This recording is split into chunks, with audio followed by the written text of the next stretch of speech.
Julio de 1995. El calor seco de la Sierra Tarahumara ondulaba sobre las piedras, distorsionando el aire como si el propio horizonte respirara. En las barrancas del Cobre, el sol no solo iluminaba, sino que pesaba sobre la piel, quemando el rostro y la nuca, obligando a cualquier viajero a buscar refugio en la escasa sombra de los pinos o detrás de bloques de granito. El olor a tierra caliente y resina se mezclaba con el zumbido constante de los insectos. A lo lejos, el canto de un halcón rompía el silencio y resonaba entre los paredones. En la carretera sinuosa que conectaba Ciudad Cuauhtémoc con el corazón del cañón, una camioneta pick-up blanca avanzaba lentamente, cargando más que provisiones.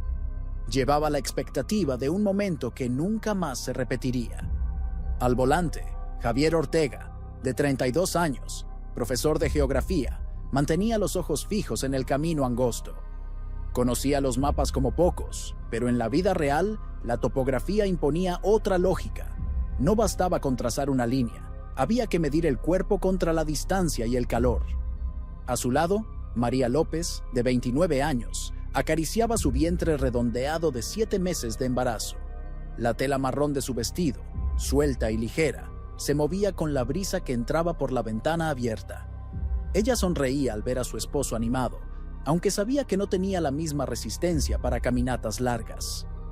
«Va a ser nuestro último viaje así, antes de que llegue el bebé», dijo él, con un entusiasmo que mezclaba promesa y urgencia.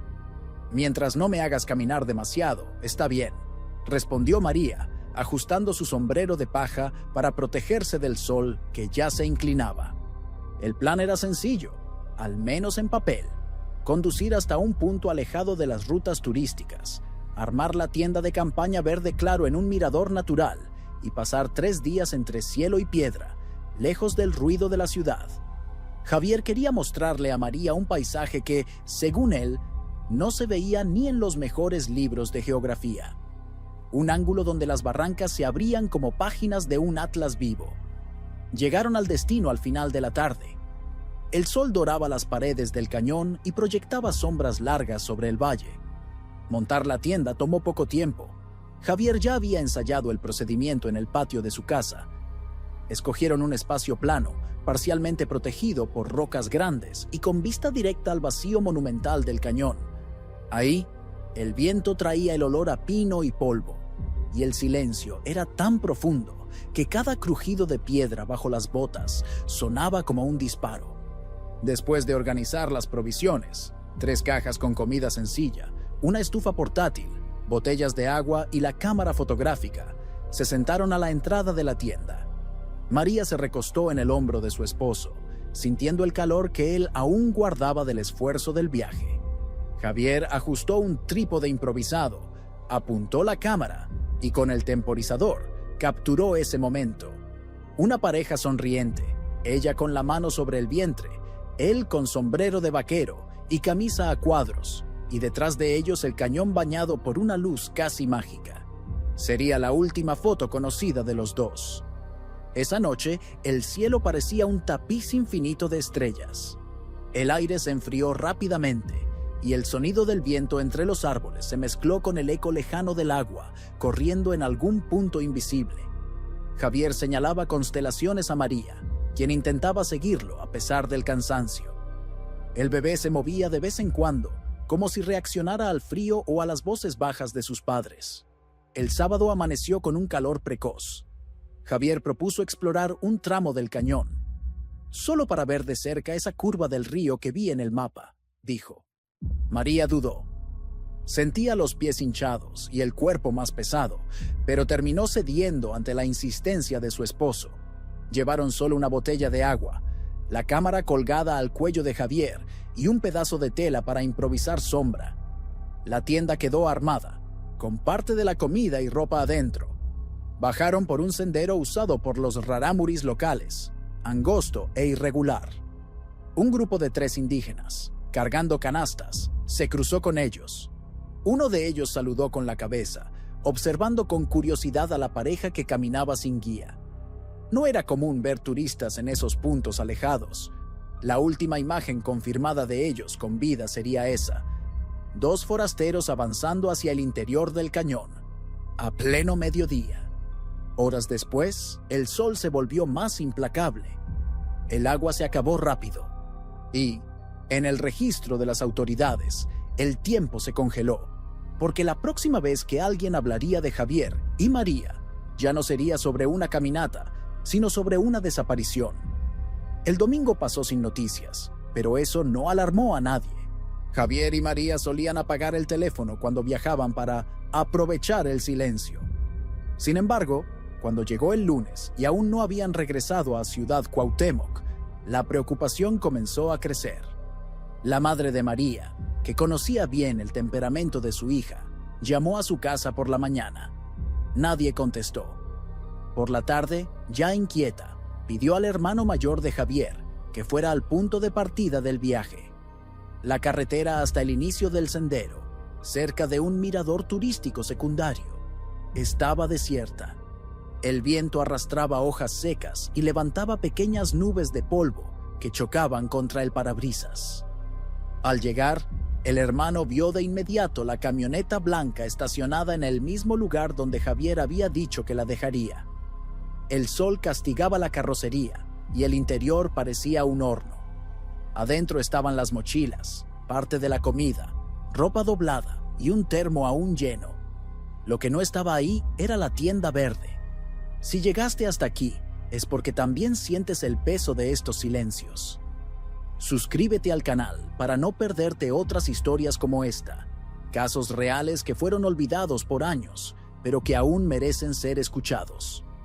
Ahora sigamos adelante. Alrededor no había señales de movimiento reciente, solo marcas antiguas de llantas y huellas indistintas endurecidas por el calor. Llamó varias veces, gritando los nombres de Javier y María, pero el eco devolvía su voz de forma extraña, como si viniera de lugares distintos.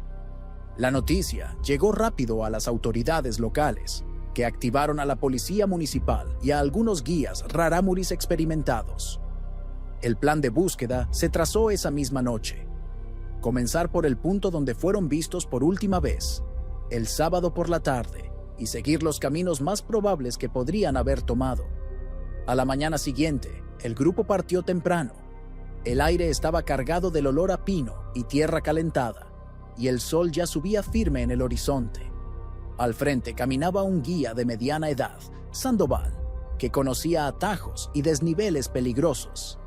Detrás de él, 2 policías cargaban termos y radios de comunicación.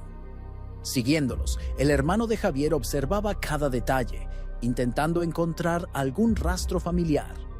El primer día de búsqueda no dio resultados. Encontraron solo marcas de suela que podrían ser de botas masculinas, pero estaban muy desgastadas por el viento y el paso de animales. El terreno alternaba entre lajes de piedra lisa, donde ninguna huella quedaba registrada, y descensos de tierra suelta que obligaban a apoyarse con las manos. A medida que avanzaban, la vegetación se cerraba en algunos puntos y el sonido de los pasos era reemplazado por el crujir de las hojas. El segundo día, reforzaron el equipo con voluntarios de la comunidad.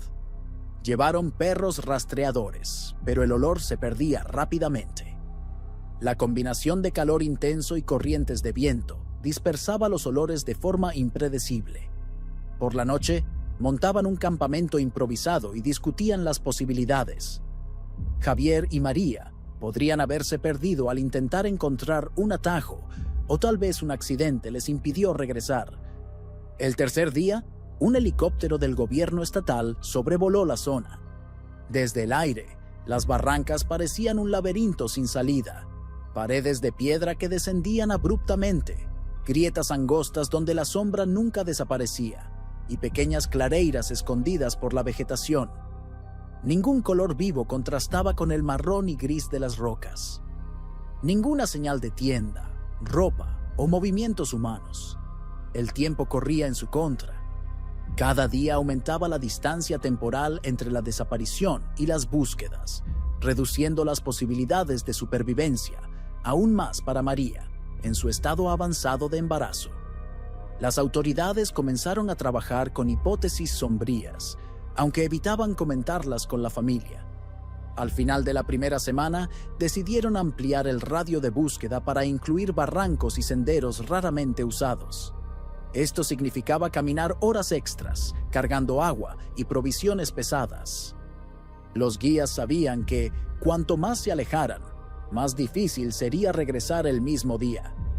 Aún así, el hermano de Javier insistía: si fuera yo, él haría lo mismo. El esfuerzo, sin embargo, parecía en vano. El terreno, en muchos tramos, simplemente borraba el rastro de quien pasaba. En superficies de roca pura, las huellas desaparecían como si nunca hubieran existido. En áreas de arena fina, el viento las eliminaba en minutos. Y en el fondo de ciertas grietas, la oscuridad hacía imposible ver sin cuerdas y linternas. Al cumplir 2 semanas de búsqueda, la operación comenzó a perder recursos. Parte del equipo fue retirado para atender otros casos. Los voluntarios, exhaustos, regresaron a sus rutinas. Quedaron solo 2 policías y un guía local, que insistieron en hacer recorridos ocasionales durante el mes siguiente. No se encontró nada. A finales de agosto de 1995, el caso fue archivado oficialmente. En los registros solo constaba: no se localizaron indicios. Búsqueda suspendida. Pero, para la familia, suspender no era lo mismo que olvidar. Y, para la Tierra de las Barrancas, no era lo mismo que revelar. Después de que las búsquedas fueron suspendidas, el silencio se apoderó del caso. En los periódicos locales, la historia de Javier y María aparecía solo en pequeñas notas. Pareja desaparece en la barranca, acompañadas de 1 o 2 frases sobre las dificultades del rescate.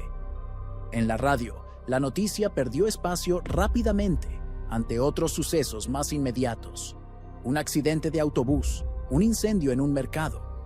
Era como si la propia barranca hubiera engullido el tema. Para la familia, sin embargo, los días eran largos y repetitivos. La madre de María dejaba la puerta principal sin seguro hasta tarde en la noche, por si acaso regresan cansados y sin llave. El hermano de Javier mantenía la camioneta blanca en el mismo garaje donde Javier solía guardarla, lavándola de vez en cuando, como si cuidarla fuera también cuidar su memoria. Cada aniversario, alguien de la familia sugería hacer una misa. En esas ocasiones, se reunían en la pequeña iglesia del barrio, encendiendo velas y dejando flores. Pero nunca había una lápida a la que mirar, solo el vacío. Con el paso de los años, la desaparición comenzó a transformarse en una narrativa repetida entre guías turísticos y habitantes de la región. Algunos contaban que la pareja se había perdido y muerto de sed. Otros que habían caído en una de las grietas ocultas y quedaron inaccesibles. También había quienes alimentaban historias más oscuras. Tal vez se toparon con gente equivocada, decían en voz baja, aludiendo a rumores sobre actividades ilícitas en la zona. Los pocos pertenencias que quedaron fueron guardados en una caja de madera: la cámara fotográfica con el rollo aún dentro, ropa doblada, una estufa portátil sin usar y un cuaderno de anotaciones de Javier, con mapas dibujados a mano y coordenadas que nunca pudieron confirmarse. La madre de María no podía deshacerse de nada. Si los tiro, es como aceptar que no van a regresar, decía. En Ciudad Cuauhtémoc, la casa que ocupaba la pareja fue rentada a otra familia. Cada vez que la madre pasaba por ahí, aminoraba el paso, mirando las ventanas cerradas. A veces, imaginaba ver la silueta de María pasando por la cocina. Otras, creía escuchar la voz de Javier en la entrada. La fotografía tomada en la barranca, la tarde antes de la desaparición, comenzó a circular entre guías y visitantes. Mostraba a una pareja serena, con el cañón iluminado detrás y la tienda verde a un lado. Para quien no conocía la historia, era solo un retrato bonito de un campamento. Para quien sabía, la imagen cargaba un peso. Ese era el último instante conocido en que estaban vivos y juntos. De vez en cuando, alguien afirmaba haber visto algo en los senderos: una lona verde rasgada, una sandalia femenina, un sombrero. Las autoridades, cuando eran notificadas, enviaban a alguien a verificar, pero nada se confirmaba. La barranca parecía guardar sus secretos con la paciencia de las piedras. Durante 14 años, las estaciones se repitieron sobre el cañón. Las lluvias de verano convertían el polvo en lodo, arrastrando ramas y rocas.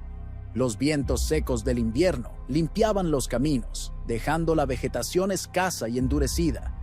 Y en todo ese tiempo, ninguna señal concreta de Javier o María emergió. Para los guías más antiguos, la historia se convirtió en una advertencia. Cuando algún turista insistía en salir solo a explorar áreas remotas, uno de ellos relataba, señalando el horizonte: en esa parte, hace años, una pareja desapareció. Nunca regresaron. Algunos turistas reían, pensando que era solo una leyenda para asustar. Otros, más atentos, daban media vuelta y desistían. En 2009, la familia ya había perdido la esperanza de encontrarlos con vida. El caso estaba olvidado en los archivos de la policía, guardado en una carpeta amarillenta con pocas hojas y un mapa general del área de búsqueda. Pero para quienes conocían la historia desde el principio, algo permanecía abierto, como una frase interrumpida a la mitad. Lo que nadie sabía es que la barranca, paciente y silenciosa, estaba a punto de devolver una parte de la historia. No como una respuesta reconfortante, sino como una revelación tardía de algo que había estado ahí, a la vista de todos, durante más de una década. Septiembre de 2009. El calor aún se aferraba a las rocas de las barrancas del Cobre, incluso después de que el sol comenzaba a descender. La temporada de lluvias había terminado semanas antes, dejando en el aire un olor a tierra húmeda mezclado con polvo fino. El cielo, casi sin nubes, se extendía como un lienzo azul intenso sobre las paredes ocres del cañón. Luis Herrera, de 41 años, excursionista de Durango, estaba solo esa tarde. Le gustaba explorar senderos poco conocidos, lejos del flujo de turistas y guías formales. Para él, el encanto de las barrancas no estaba solo en las vistas panorámicas, sino en los caminos angostos, en los desniveles escondidos, en los lugares donde la sensación era de estar atravesando un territorio que no quería ser visto. Llevaba una mochila pequeña, 2 botellas de agua y un bastón de senderismo. Su objetivo ese día era seguir un camino lateral que, según un mapa antiguo encontrado en una librería de Chihuahua, bordeaba un cañón secundario y terminaba en una formación rocosa conocida solo por los rarámuris. No esperaba encontrar a nadie en el trayecto, y de hecho, durante horas, no vio ni un alma. El silencio era tan profundo que Luis podía escuchar su propio corazón cuando se detenía a descansar. De vez en cuando, una ráfaga de viento agitaba la vegetación escasa y provocaba pequeños crujidos en las ramas secas. El sol golpeaba de frente, obligándolo a buscar sombras temporales entre las rocas más grandes. Fue en una de esas pausas cuando notó algo inusual. A su izquierda, una gran roca proyectaba sombras sobre el suelo pedregoso. En la base, entre fragmentos de tela descolorida y un puñado de piedras sueltas, algo captó su atención. Un brillo opaco, amarillento, que no parecía venir de ningún mineral. Luis frunció el ceño y se acercó con cuidado. A medida que avanzaba, la forma comenzó a definirse. Era un cráneo humano. Estaba ligeramente inclinado hacia atrás, apoyado en la roca, con la mandíbula entreabierta. La osamenta se extendía hacia abajo, aún articulada, los huesos largos cubiertos por una fina capa de polvo y pequeñas hojas secas. En el interior de la caja torácica, entre costillas que el tiempo había separado, algo aún más perturbador. Un esqueleto más pequeño, encajado de manera inconfundible en la zona abdominal. Luis sintió el estómago revolver. Se quedó inmóvil por unos segundos, intentando procesar la escena. Los restos estaban secos, expuestos al sol y al viento por tiempo suficiente para que cualquier tejido humano hubiera desaparecido. Alrededor, pedazos de tela beige, rasgados y endurecidos por el polvo, sugerían ropa antigua. Uno de ellos tenía un bordado casi borrado, tal vez parte de una blusa. El aire parecía más pesado ahí. El viento que antes soplaba irregular parecía haberse detenido. Luis dio un paso atrás y respiró hondo. Sabía que en esas circunstancias no debía tocar nada. Sacó el GPS que llevaba en el bolsillo y marcó la ubicación exacta. Luego comenzó a caminar de regreso, acelerando el paso. El camino de vuelta fue extenuante. El sendero, que antes parecía un desafío agradable, ahora era un obstáculo interminable. A cada curva, la imagen del esqueleto volvía a su mente. Cuando finalmente alcanzó una elevación con señal de celular, llamó a las autoridades de Urique, la ciudad más cercana con comisaría. Su voz temblaba mientras describía lo que había encontrado. Al día siguiente, un pequeño equipo compuesto por policías, 2 peritos forenses y un guía rarámuri siguió hasta el lugar indicado por Luis. Llevaban equipos básicos de recolección y cámaras fotográficas. Al llegar, confirmaron de inmediato que se trataba de restos humanos antiguos. La posición de los cuerpos, el mayor recostado, el menor superpuesto en la zona abdominal, dejó a todos en silencio por unos segundos. El guía, un hombre delgado y de habla pausada, comentó en voz baja: «Yo recuerdo esta historia. Podría ser la pareja que se perdió hace muchos años». Los peritos comenzaron a trabajar, fotografiando cada detalle antes de recoger los huesos. Catalogaron los fragmentos de tela, anotando el desgaste y el color. También recolectaron pequeñas piedras que estaban dispuestas de forma inusual junto al cuerpo mayor, tal vez para mantener la posición durante los últimos momentos de vida. En el regreso, el comentario corría entre los integrantes del equipo. Si la hipótesis del guía era correcta, el misterio de las barrancas del cobre podría estar a punto de tener un desenlace. No un final feliz, pero sí un punto final. La noticia se extendió rápidamente entre las autoridades de Chihuahua. Los restos encontrados en el cañón secundario de Urique podrían cerrar una de las desapariciones más comentadas y olvidadas de la región. En pocas horas, un equipo mayor fue movilizado para garantizar que todos los procedimientos se siguieran con rigor.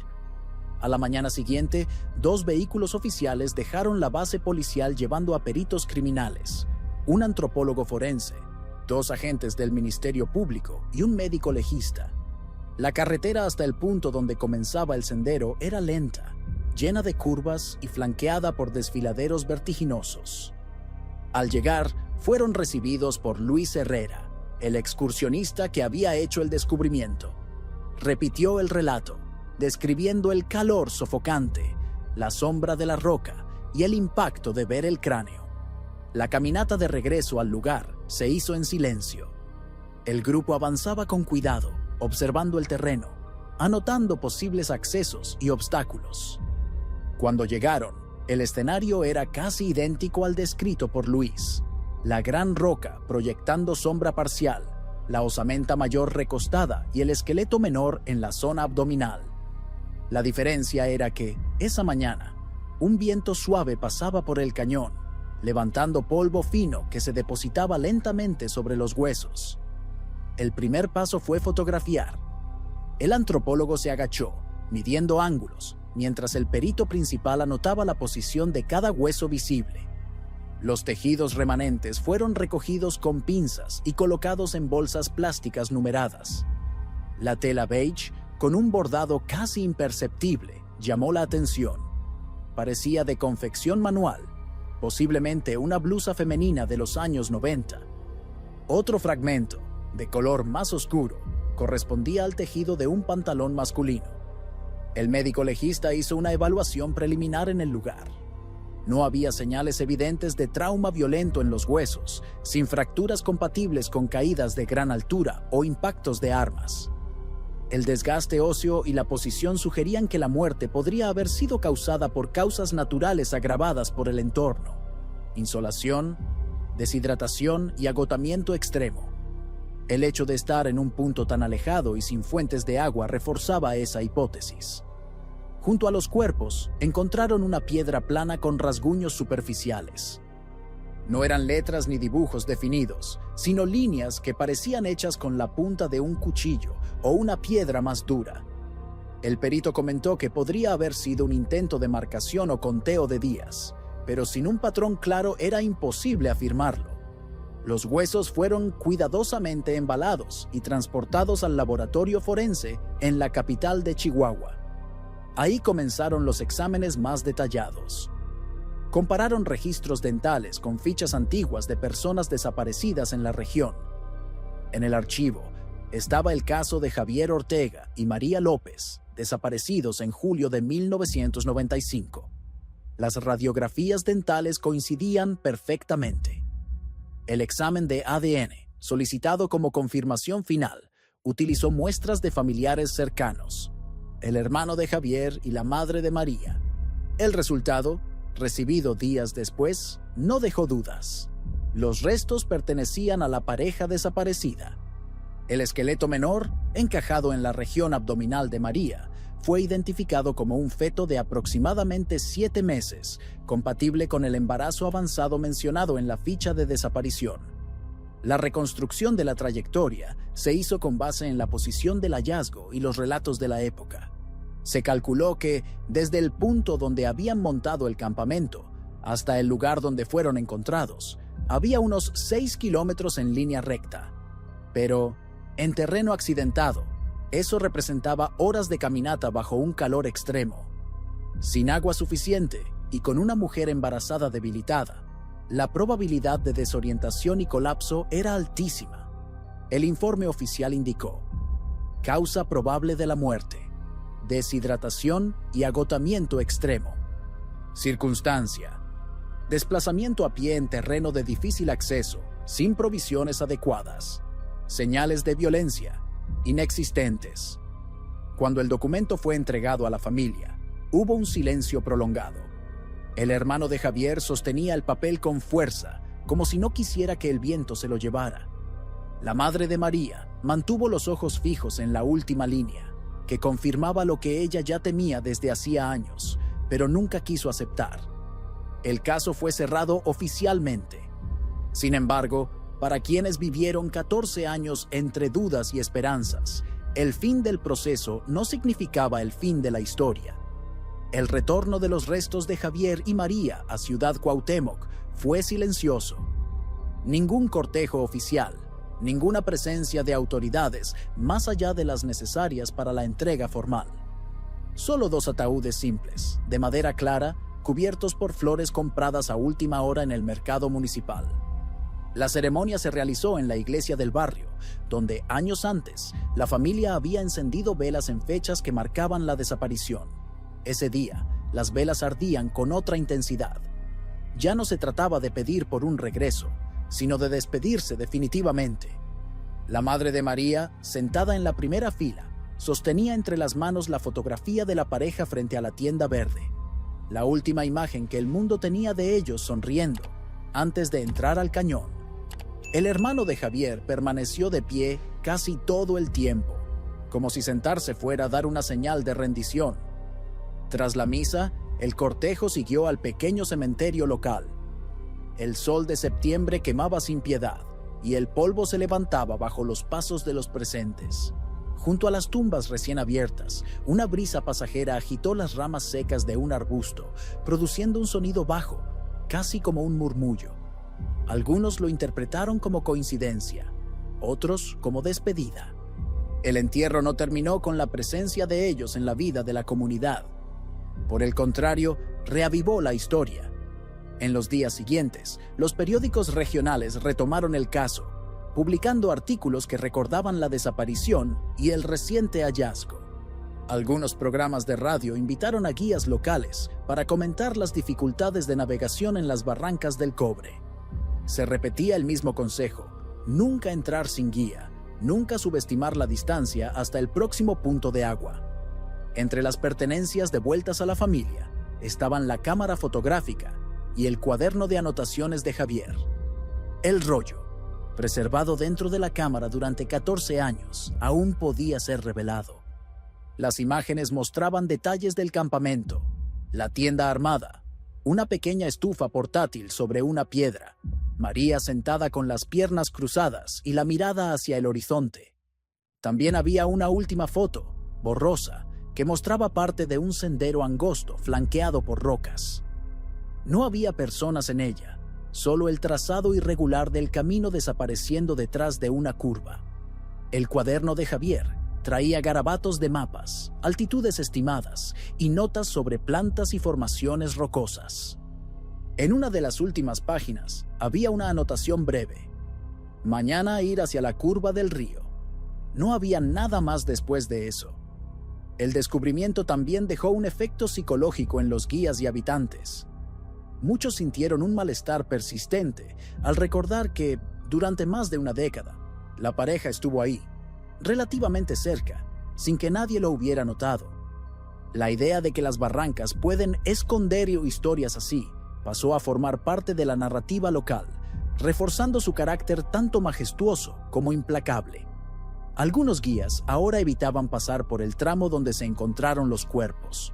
Otros, al contrario, lo veían como un punto de reflexión y respeto, deteniéndose en silencio cuando llegaban cerca. Para ellos, no era solo otro caso de desaparición resuelto, era un recordatorio vivo del riesgo y la vulnerabilidad humana frente a la naturaleza. La madre de María, en los meses siguientes, comenzó a coser pequeñas piezas con retazos de tela verde, del mismo color que la tienda desaparecida. Decía que era para mantener viva la memoria, pero también para devolver, de algún modo, a su hija, algo que el tiempo se había llevado.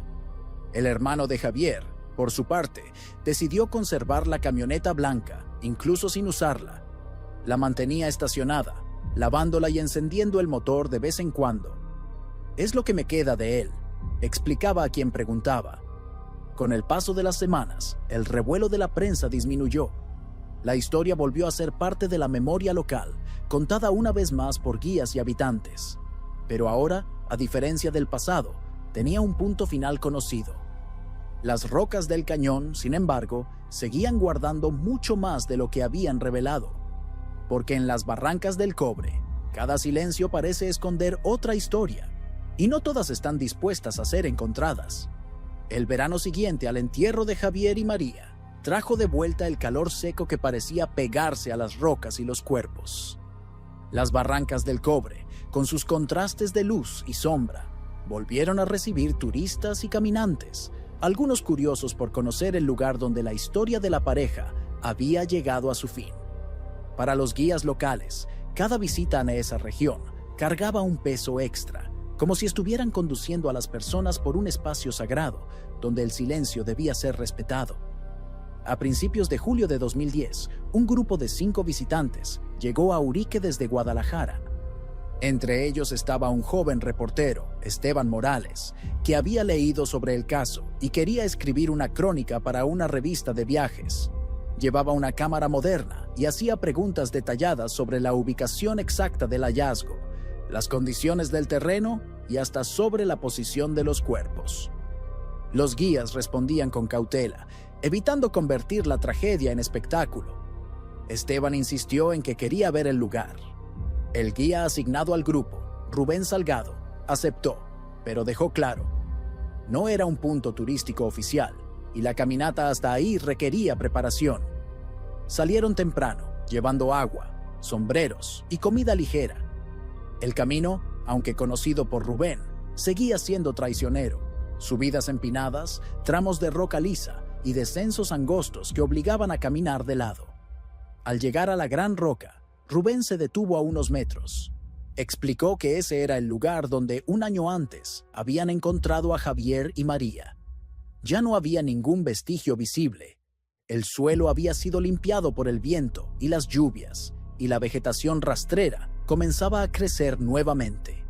Aún así, el espacio tenía una atmósfera distinta, un tipo de quietud que hacía que las personas bajaran la voz instintivamente. Esteban tomó varias fotos de la roca y los alrededores. Luego, se sentó por unos minutos, mirando el cañón que se abría al frente. Más tarde, contaría que, en ese momento, sintió el peso de todos los pasos que no regresaron. Cuando volvieron a Urique, agradeció a Rubén y prometió enviar la crónica publicada.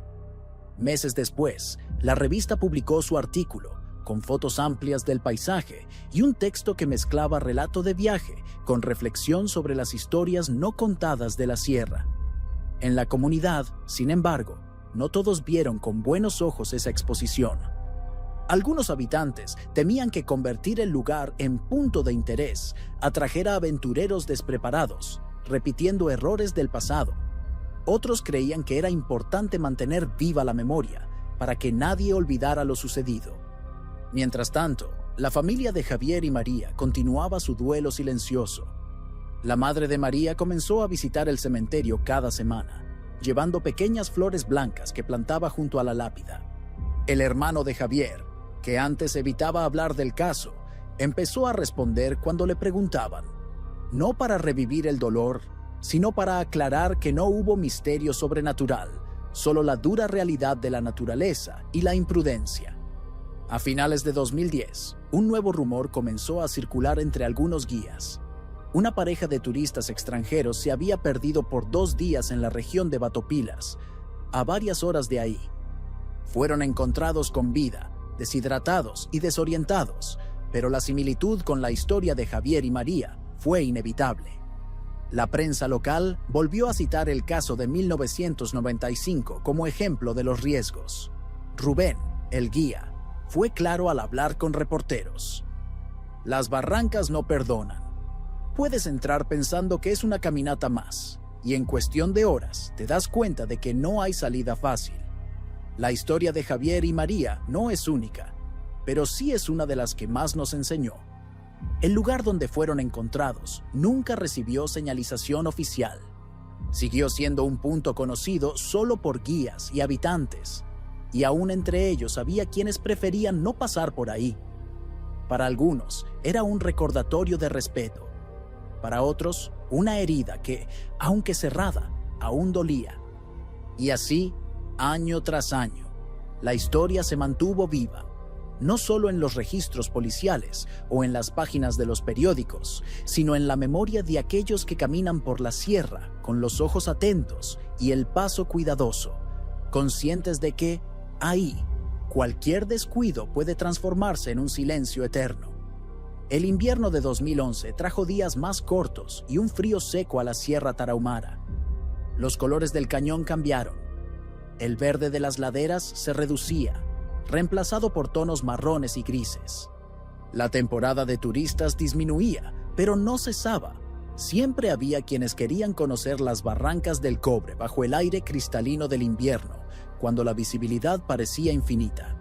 Fue en esa época que Clara Mendoza, una profesora de historia de la capital de Chihuahua, decidió organizar un viaje con sus alumnos universitarios para estudiar las comunidades rarámuri y la geografía de la región. Clara conocía la historia de Javier y María, no como una leyenda, sino como un caso real, que usaba en el aula para alertar sobre la importancia de la preparación en expediciones. La visita incluyó encuentros con guías locales, caminatas cortas y entrevistas con habitantes antiguos. Durante una de esas charlas, un guía mayor, don Aurelio, comentó algo que llamó la atención. Yo vi a esa pareja hace muchos años. Fue solo un momento, pero recuerdo que el hombre parecía preocupado. Estaban bajando por un sendero que casi nadie usa. Les ofrecí agua, pero dijeron que ya iban de regreso, y después nunca más los vi. Clara anotó el relato, consciente de que, después de tanto tiempo, la memoria podía mezclar detalles. Aún así, la coincidencia con la dirección donde se encontraron los cuerpos la dejó intrigada. Por la noche, en el alojamiento sencillo de la comunidad, Clara contó la historia a los alumnos. No usó un tono sensacionalista. Habló sobre decisiones, riesgos y cómo pequeñas elecciones, como llevar o no más agua, pueden determinar el destino de una persona. Algunos estudiantes se quedaron en silencio, visiblemente impresionados. Al día siguiente, el grupo visitó un mirador con una vista amplia de la extensión del cañón. El viento frío cortaba el rostro y el sonido resonaba en las paredes lejanas. Fue ahí que uno de los alumnos, Raúl, comentó en voz baja a un compañero: «Es raro pensar que aquí, entre tanta belleza, pueda estar escondida la muerte». Esa frase, aunque sencilla, resumía algo que muchos habitantes ya sentían. Las barrancas eran un lugar de contraste extremo, donde la vida y la muerte coexistían, separadas solo por un paso en falso. Mientras tanto, en la ciudad, la madre de María continuaba con su rutina de visitas al cementerio. En el día que marcaba el aniversario de la desaparición, llevaba un pastel pequeño y lo dejaba ahí por unas horas, como si aún fuera posible celebrar. El hermano de Javier, por su parte, comenzó a escribir un relato detallado de la historia, incluyendo toda la información que tenía. Su objetivo no era publicarlo, sino preservarlo para que los sobrinos, cuando crecieran, entendieran quiénes fueron Javier y María. Ese mismo año, una productora independiente de documentales contactó a la familia. Querían grabar un episodio sobre desapariciones emblemáticas en México. La propuesta generó dudas. La madre de María se negó de inmediato, temiendo que convirtieran la tragedia en espectáculo. El hermano, sin embargo, consideró que tal vez fuera una forma de contar la versión verdadera, sin exageraciones. Al final, no llegaron a un acuerdo y el episodio nunca se grabó. A pesar de eso, el caso volvió a aparecer en foros de internet dedicados a misterios no resueltos. Muchos usuarios comentaban el descubrimiento de los cuerpos como un cierre raro, ya que la mayoría de las desapariciones en la región nunca tienen un desenlace claro. Otros cuestionaban si realmente no había señales de violencia. Aunque los informes eran categóricos, las dudas siempre surgían. Para los guías, la historia se convirtió en parte del repertorio inevitable. Algunos la contaban al inicio de las caminatas más largas, como advertencia. Otros preferían no mencionarla para evitar atraer curiosos que quisieran rehacer el camino de la pareja. Sea como fuera, Javier y María permanecían como una presencia invisible en el paisaje. Nadie los veía, pero todos sabían que en algún punto de esas paredes y senderos, su historia había terminado. Y así, incluso cerrado en los archivos, el caso seguía vivo en la voz de quienes caminaban, en el viento que pasaba por las laderas y en el silencio que caía sobre ciertas rocas, como si aún guardaran ecos de pasos que nunca regresarían. Primavera de 2013. El viento tibio que atravesaba la Sierra Tarahumara traía consigo el olor de flores silvestres y tierra recién removida por las lluvias pasajeras. En la pequeña oficina del hermano de Javier, en el centro de Ciudad Cuauhtémoc, una caja de cartón ocupaba una esquina de la sala. Dentro de ella, cuidadosamente guardados, estaban todos los pertenencias que habían sido devueltas por la policía. El cuaderno de anotaciones, la cámara fotográfica, algunos objetos de campamento y lo que quedaba de la ropa. Nunca tuvo el valor de abrir todo de una vez. En casi 4 años desde el hallazgo, se había limitado a mirar el cuaderno algunas veces, como quien relee un libro de páginas familiares, pero evita llegar al final. Esa mañana, sin embargo, algo cambió. Tal vez era el cumpleaños de Javier, o solo la necesidad de entender mejor los últimos pasos de su hermano. Con las manos limpias y cuidadosas, abrió la caja y esparció el contenido sobre la mesa. El cuaderno, con la cubierta gastada, estaba hinchado en los bordes por el tiempo. Lo hojeó lentamente, deteniéndose en dibujos de curvas de nivel, pequeñas anotaciones sobre plantas y observaciones sobre el clima. En una página cerca del final, encontró un esbozo de mapa con una línea punteada, que partía de un punto marcado como campamento hasta otro indicado por un círculo. A un lado, Javier había escrito solo: Curva Río, vista amplia. El hermano imaginó que ese fuera el objetivo de la caminata del sábado en que desaparecieron. El problema es que, en el dibujo, no había indicación de distancia ni de dificultades del trayecto.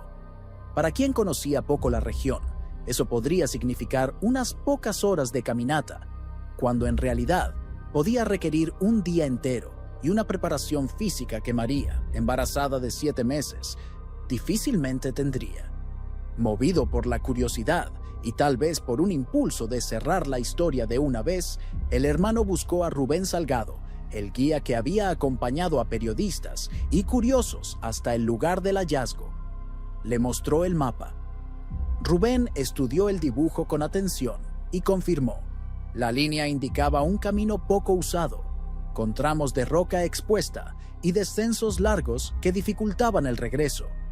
Si salieron tarde y sin suficiente agua, era muy difícil que lograran regresar ese mismo día, concluyó el guía. Los dos decidieron hacer una visita al inicio de ese trayecto, no para rehacer el recorrido completo, sino para entender mejor las condiciones. Salieron temprano, con mochilas ligeras y bastante agua. El camino comenzaba con un descenso suave, pero pronto se volvía más exigente. Piedras sueltas, raíces expuestas y un calor que aumentaba rápido conforme el sol subía. Rubén se detuvo en un punto de sombra y señaló hacia adelante. De aquí hasta la curva del río, aún faltan varias horas. Si se sintieron cansados a mitad del camino, buscar sombra en una roca como la que los encontraron sería lo más lógico. Al regresar a casa, el hermano de Javier guardó nuevamente el cuaderno, pero esta vez con la sensación de haber comprendido algo esencial. No hubo misterio oscuro, ni encuentro con personas peligrosas. Solo hubo una secuencia de decisiones pequeñas, tal vez impulsivas, que, sumadas, se volvieron fatales. Sin embargo, comprender no significaba olvidar. El mapa, ahora más que un simple dibujo, parecía cargar el peso de una advertencia silenciosa. Cuando amigos o conocidos hablaban de visitar las barrancas del Cobre, se ofrecía a mostrar el cuaderno, no para asustar, sino para recordar que la geografía, aunque hermosa, es también una fuerza que exige respeto. Ese mismo año, Clara Mendoza, la profesora que llevaba estudiantes a la región, contactó al hermano.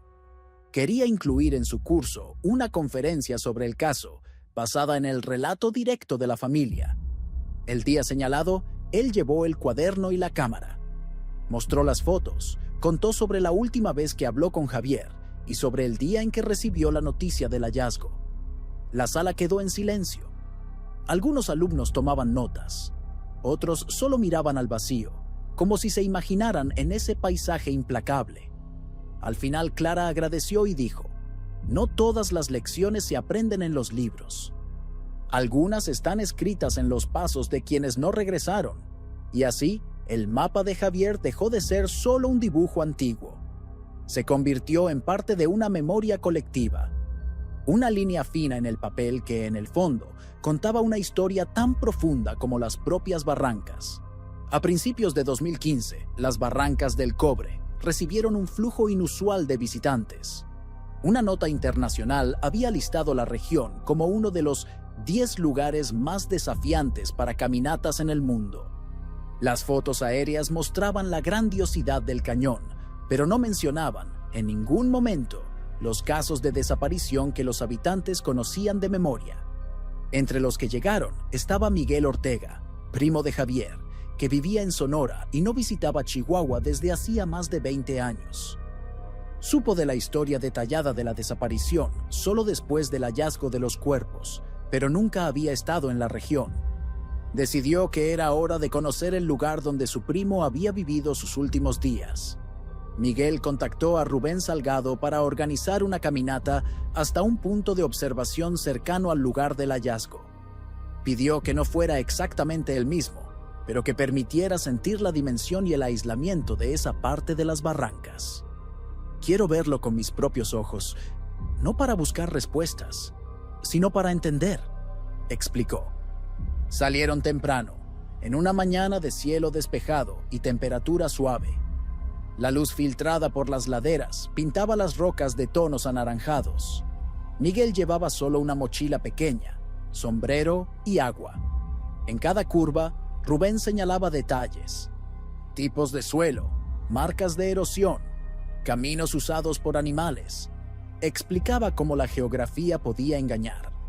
Un descenso que parecía corto podía tomar horas para ser vencido en el regreso.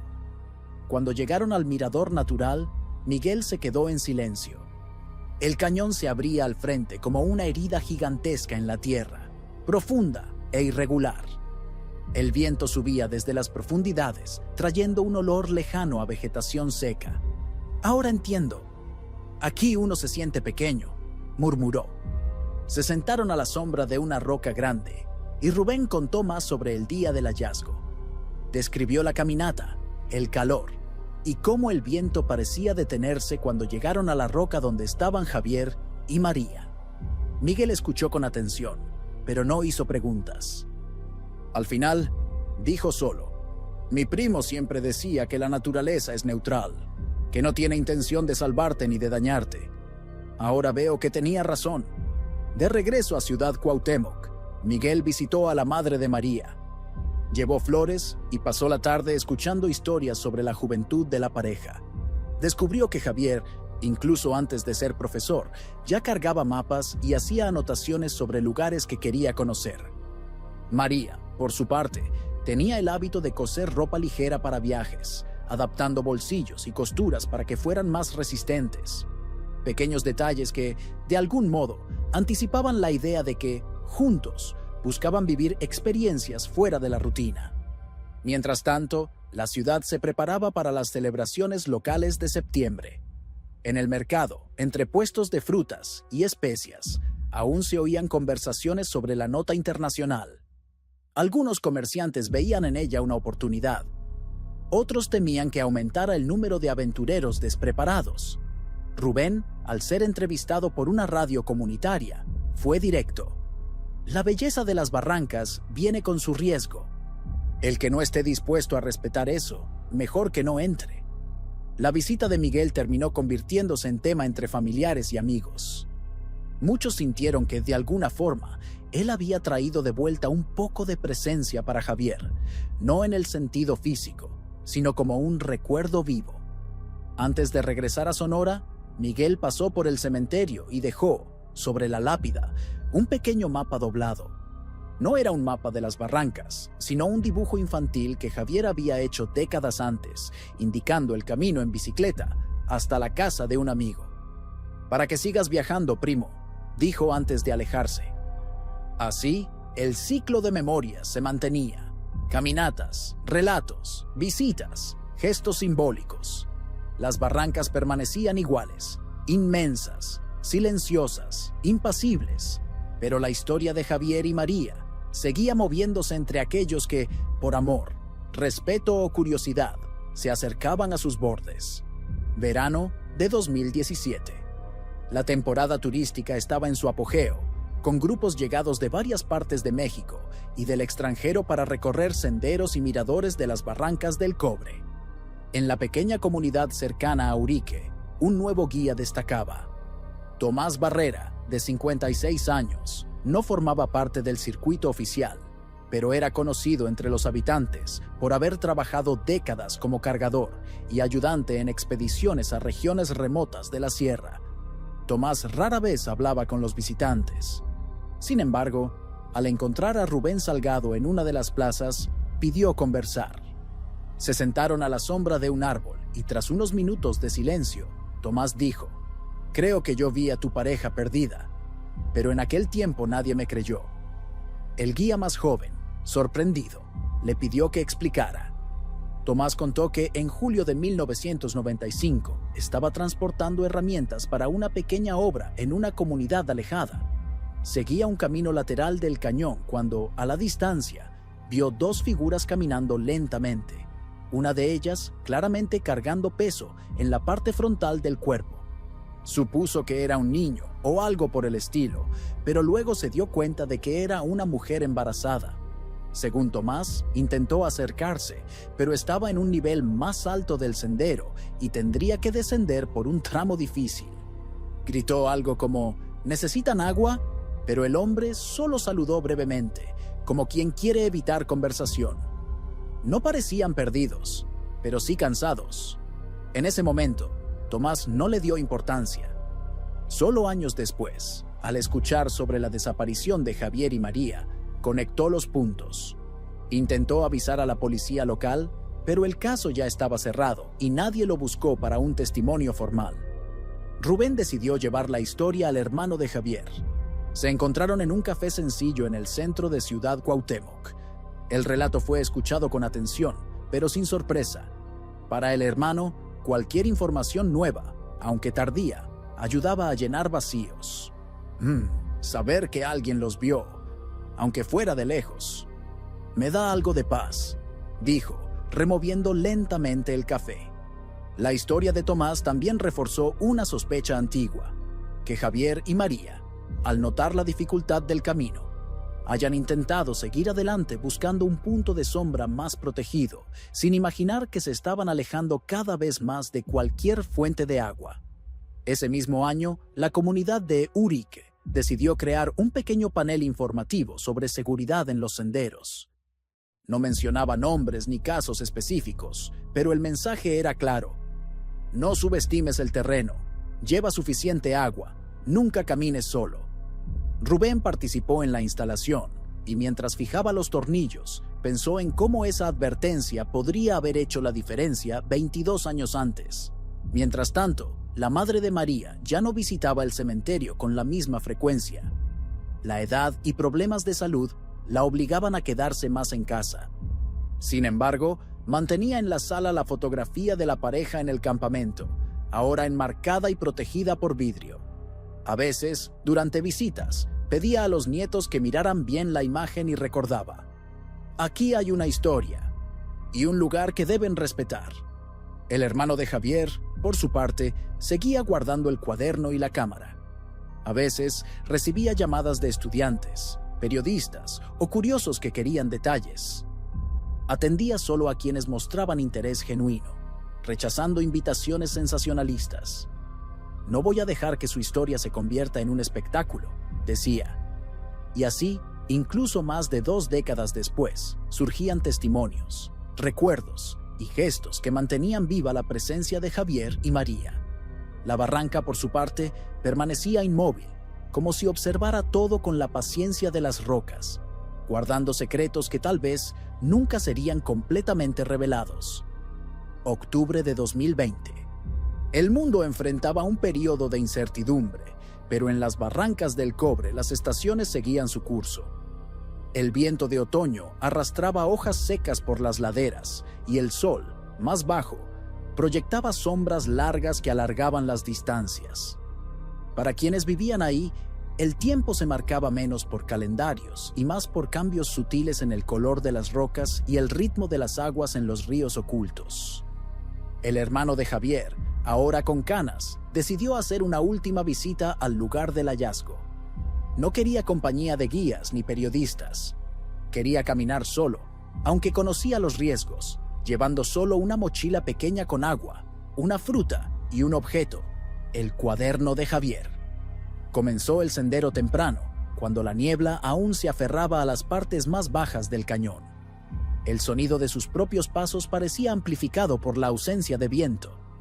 Al acercarse a la gran roca, sintió algo extraño: no miedo, sino un peso en el pecho, como si cada metro recorrido acumulara años de recuerdos. Se sentó en el mismo punto donde, según los peritos, Javier y María pasaron sus últimos momentos.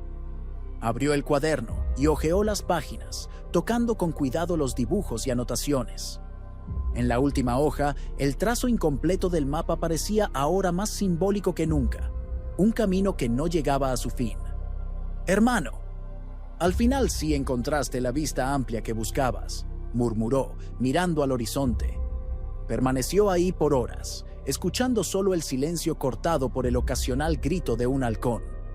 En algún momento, dejó el cuaderno recostado en la roca, no como abandono, sino como ofrenda. Quería que una parte de Javier se quedara ahí, junto al lugar que marcó su destino.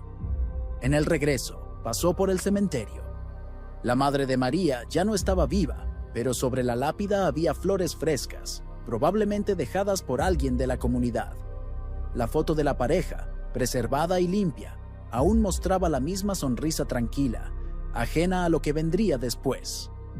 En los años siguientes, la historia dejó de aparecer en los periódicos, pero nunca desapareció de la memoria colectiva. Los guías seguían citándola, a veces con más detalles, otras solo como advertencia. El panel de seguridad instalado en Urique permanecía firme, y para muchos era el recordatorio físico de que Javier y María no habían partido en vano. Algunos visitantes, sin conocer la historia, pasaban por el mirador y comentaban sobre la belleza de la vista.